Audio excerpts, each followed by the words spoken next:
Ludovic Lagrange, là on parlait de chaleur. Quand est-ce qu'il va pleuvoir dans le sud? Parce que c'est vrai que là on attend un peu ça forcément. Après cet épisode de canicule, est-ce qu'il va y avoir des pluies, des orages? Alors justement, en fait, là, à l'aube d'une nouvelle vague de chaleur, ce qui doit inquiéter plus que les températures, c'est finalement l'état du vivant, avec une alerte particulière pour l'absence de pluie. Si on regarde les prévisions, à horizon 7 à 10 jours, il n'y a pas une goutte de pluie sur le pays.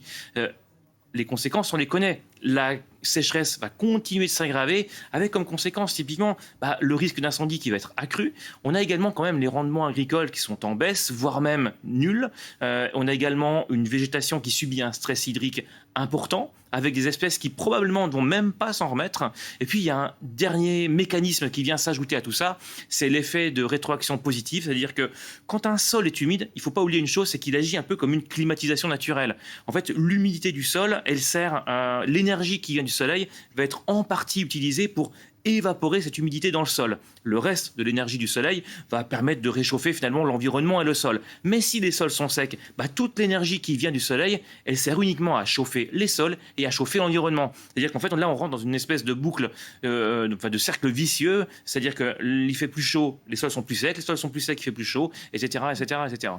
Merci beaucoup Ludovic Lagrange d'avoir été avec nous,